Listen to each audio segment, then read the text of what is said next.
Okay, Lexi, we're going to do another one here. I know it's been a little bit since I was able to record one, but I've got just a little bit of time tonight, and so I'm going to just finish out the last 5 chapters of Genesis. So, hope you like this one too. Starting from chapter 46, Genesis, Migration to Egypt. Israel set out with all that was his. When he arrived at Beersheba, he offered sacrifices to the God of his father Isaac.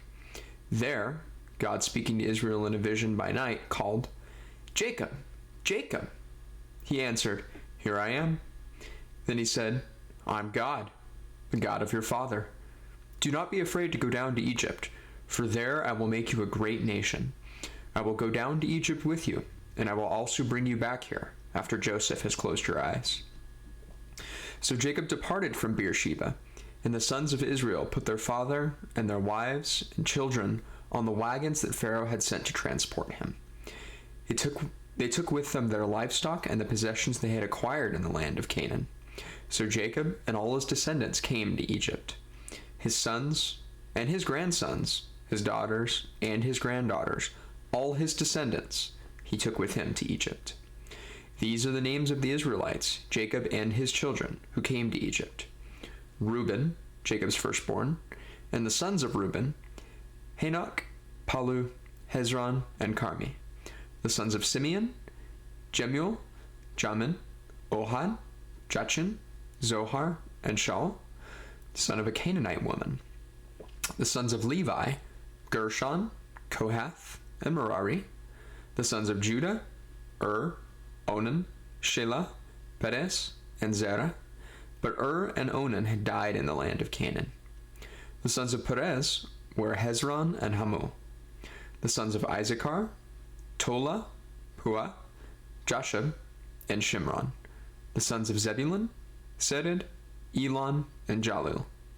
These were the sons whom Leah bore to Jacob in Paddan Aram, along with his daughter Dinah, 33 persons in all, sons and daughters. The sons of Gad, Zephon, Haggai, Shuni, Esbon, Eri, Arad, and Areli. The sons of Asher, Imnah, Ishva, Ishvi, and Beriah, with their sister Sarah. And the sons of Beriah, Heber, and Malchiel. These are the children of Zilpah, whom Laban had given to his daughter Leah. These she bore to Jacob, 16 persons in all. The sons of Jacob's wife Rachel, Joseph, and Benjamin. In the land of Egypt, Joseph became the father of Manasseh and Ephraim, whom Asenath, daughter of Potipharah, priest of Heliopolis, bore to him. The sons of Benjamin, Bela, Becher, Ashbel, Gera, Naaman, Ahiram, Shufam, Hufam, and Ard. These are the sons whom Rachel bore to Jacob, 14 persons in all. The sons of Dan, Hushim. The sons of Naphtali, Jazil, Guni, Jezer, and Shillem. These are the sons of Bilhah, whom Laban had given to his daughter Rachel. These she bore to Jacob, 7 persons in all. Jacob's people who came to Egypt, his direct descendants, not counting the wives of Jacob's sons, numbered 66 persons in all. Together with Joseph's sons who were born to him in Egypt, 2 persons, all the people comprising the household of Jacob who had come to Egypt amounted to 70 persons in all. Israel had sent Judah ahead to Joseph so that he might meet him in Goshen. On his arrival in the region of Goshen, Joseph prepared his chariot and went up to meet his father Israel in Goshen. As soon as Israel made his appearance, Joseph threw his arms around him and wept a long time on his shoulder. And Israel said to Joseph, "At last I can die, now that I have seen for myself that you are still alive." Joseph then said to his brothers and his father's household, "I will go up and inform Pharaoh, telling him, 'My brothers and my father's household, whose home is in the land of Canaan, have come to me. The men are shepherds, having been owners of livestock, and they have brought with them their flocks and herds, as well as everything else they own. So when Pharaoh summons you and asks what your occupation is, you must answer, "We, your servants, like our ancestors, have been owners of livestock from our youth until now, in order that you may stay in the region of Goshen, since all shepherds are abhorrent to the Egyptians." That's the end of 46. So we'll go to the next one, 47. Settlement in Goshen. Joseph went and told Pharaoh, "My father and my brothers have come from the land of Canaan, with their flocks and herds and everything else they own, and they are now in the region of Goshen." He then presented to Pharaoh 5 of his brothers, whom he had selected from their full number. When Pharaoh asked them, "What is your occupation?" they answered, "We, your servants, like our ancestors, are shepherds." "We have come," they continued, "in order to sojourn in this land, for there is no pasture for your servants' flocks, because the famine has been severe in the land of Canaan. So now, please let your servants settle in the region of Goshen." Pharaoh said to Joseph, "Now that your father and your brothers have come to you, the land of Egypt is at your disposal. Settle your father and your brothers in the pick of the land. Let them settle in the region of Goshen. And if you know capable men among them, put them in charge of my livestock." Then Joseph brought his father Jacob and presented him to Pharaoh. And Jacob blessed Pharaoh. Then Pharaoh asked Jacob, "How many years have you lived?" Jacob replied, "The years I have lived as a wayfarer amount to 130. Few and hard have been these years of my life, and they do not compare with the years that my ancestors lived as wayfarers." Then Jacob blessed Pharaoh and withdrew from his presence. Joseph settled his father and brothers and gave them a holding in Egypt on the pick of the land, in the region of Ramses, as Pharaoh had ordered. And Joseph provided food for his father and brothers and his father's whole household, down to the youngest. Joseph's land policy. Since there was no food in all the land because of the extreme severity of the famine, and the lands of Egypt and Canaan were languishing from hunger, Joseph gathered in, as payment for the grain that they were buying, all the money that was to be found in Egypt and Canaan, and he put it in Pharaoh's house. When all the money in Egypt and Canaan was spent, all the Egyptians came to Joseph pleading, "Give us food. Why should we perish in front of you? For our money is gone." "Give me your livestock if your money is gone," replied Joseph. "I will give you food in return for your livestock." So they brought their livestock to Joseph, and he gave them food in exchange for their horses, their flocks of sheep and herds of cattle, and their donkeys. Thus he supplied them with food in exchange for all their livestock in that year. That year ended, and they came to him in the next one and said, "We cannot hide from my lord that with our money spent and our livestock made over to my lord, there's nothing left to put at my lord's disposal except our bodies and our land. Why should we and our land perish before your very eyes? Take us and our land in exchange for food, and we will become Pharaoh's slaves, and our land his property. Only give us seed, that we may survive and not perish, and that our land may not turn into a waste." So Joseph acquired all the land of Egypt for Pharaoh. Each of the Egyptians sold his field, since the famine weighed heavily upon them. Thus the land passed over to Pharaoh, and the people were reduced to slavery, from one end of Egypt's territory to the other. Only the priests' land Joseph did not acquire, since the priests had a fixed allowance from Pharaoh, and lived off the allowance Pharaoh had granted them. They did not have to sell their land. Joseph told the people, "Now that I have acquired you and your land for Pharaoh, here is your seed for sowing the land. But when the harvest is in, you must give 1/5 of it to Pharaoh, while you keep 4/5 as seed for your fields, and as food for yourselves and your households, and as food for your children." Excuse the burp. "You've saved our lives," they answered. "We have found favor with my lord.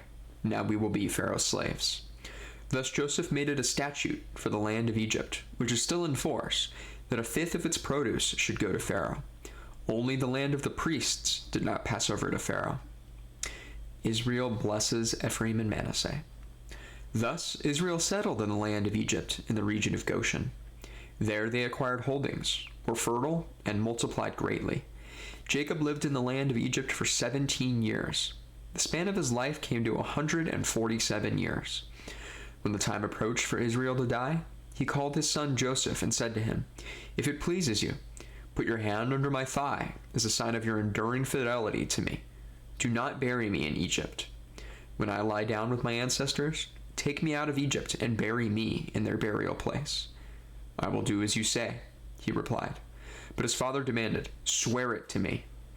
So Joseph swore it to him. Then Israel bowed at the head of the bed. That's the end of chapter 47. We go to 48. Sometime afterward, Joseph was informed, "Your father is failing." So he took along with him his 2 sons, Manasseh and Ephraim. When Jacob was told, "Your son Joseph has come to you," Israel rallied his strength and sat up in bed. Jacob then said to Joseph, "God Almighty appeared to me at Luz, in the land of Canaan, and blessing me, he said, 'I will make you fertile and multiply you, and make you into an assembly of peoples. And I will give this land to your descendants after you as a permanent possession.' So now your 2 sons who were born to you in the land of Egypt before I joined you here shall be mine. Ephraim and Manasseh shall be mine as much as Reuben and Simeon are mine. Progeny born to you after them shall remain yours, but their heritage shall be recorded in the names of their brothers. I do this because when I was returning from Paddan, your mother Rachel died, to my sorrow, during the journey in Canaan, when we were still a short distance from Ephrath, and I buried her there on the way to Ephrath, which is now Bethlehem." When Israel saw Joseph's sons, he asked, "Who are these?" "They are my sons," Joseph answered his father, "whom God has given me here." "Bring them to me," said his father, "that I may bless them." Now Israel's eyes were dim from age, so he could not see well. When Joseph brought his sons close to him, he kissed them and embraced them. Then Israel said to Joseph, "I never expected to see your face again, and now God has allowed me to see your descendants as well." Joseph removed them from his father's knees and bowed down before him with his face to the ground. Then Joseph took the 2, Ephraim with his right hand to Israel left, and Manasseh with his left hand to Israel's right, and brought them up to him. But Israel, crossing his hands, put out his right hand and laid it on the head of Ephraim, although he was the younger, and his left hand on the head of Manasseh, although he was the firstborn. Then he blessed them with these words: "May the God in whose presence my fathers Abraham and Isaac walked, the God who has been my shepherd from my birth to this day, the angel who has delivered me from all harm, bless these boys, that in them my name may be recalled, and the names of my fathers Abraham and Isaac, and they may become teeming multitudes upon the earth." When Joseph saw that his father had laid his right hand on Ephraim's head, this seemed wrong to him. So he took hold of his father's hand to remove it from Ephraim's head to Manasseh's, saying, "That is not right, father. The other one is the firstborn. Lay your right hand on his head." But his father refused. "I know it, son," he said. "I know. That one too shall become a people, and he too shall be great. Nevertheless, his younger brother shall surpass him, and his descendants shall become a multitude of nations." So he blessed them that day and said, "By you shall the people of Israel pronounce blessings, saying, 'God make you like Ephraim and Manasseh.' Thus he placed Ephraim before Manasseh. Then Israel said to Joseph, "I am about to die, but God will be with you and will restore you to the land of your ancestors. As for me, I give to you, as to the one above his brothers, Shechem, which I captured from the Amorites with my sword and bow." That's the end of chapter 48. Chapter 49, Jacob's testament. Jacob called his sons and said, "Gather around, that I may tell you what is to happen to you in the days to come. Assemble and listen, sons of Jacob. Listen to Israel, your father. You, Reuben, my firstborn, my strength and the first fruit of my vigor, excelling in rank and excelling in power, turbulent as water, you shall no longer excel. For you climbed into your father's bed and defiled my couch to my sorrow. Simeon and Levi, brothers indeed, weapons of violence are their knives. Let not my person enter their council, or my honor be joined with their company. For in their fury they killed men, at their whim they maimed oxen. Cursed be their fury so fierce, and their rage so cruel. I will scatter them in Jacob, disperse them throughout Israel. You, Judah, shall your brothers praise, your hand on the neck of your enemies. The sons of your father shall bow down to you. Judah is a lion's cub. You have grown up on prey, my son. He crouches, lies down like a lion, like a lioness. Who would dare arouse him? The scepter shall never depart from Judah, or the mace from between his feet, until tribute comes to him, and he receives the people's obedience. He tethers his donkey to the vine, his donkey's foal to the choicest stem. In wine he washes his garments, his robe in the blood of grapes. His eyes are darker than wine, and his teeth are whiter than milk. Zebulun shall dwell by the seashore. He will be a haven for ships, and his flank shall rest on Sidon. Issachar is a raw-boned donkey, crouching between the saddlebags. When he saw how good a settled life was, and how pleasant the land, he bent his shoulder to the burden, and became a toiling serf. Dan shall achieve justice for his people, as one of the tribes of Israel. Let Dan be a serpent by the roadside, a horned viper by the path, that bites the horse's heel, so that the rider tumbles backwards. I long for your deliverance, O Lord. Gad shall be raided by raiders, but he shall raid at their heels. Asher's produce is rich, and he shall furnish delicacies for kings. Naphtali is a hind let loose, which brings forth lovely fawns. Joseph is a wild colt by a spring, wild colts on a hillside. Harrying him and shooting, the archers opposed him, but his bow remained taut, and his arms were nimble. By the power of the mighty one of Jacob, because of the shepherd, the rock of Israel, the God of your father who helps you, God Almighty who blesses you, with the blessings of the heavens above, the blessings of the abyss that crouches below, the blessings of breasts and womb, the blessings of fresh grain and blossoms, the blessings of the everlasting mountains, the delights of the eternal hills. May they rest on the head of Joseph, on the brow of the prince among his brothers.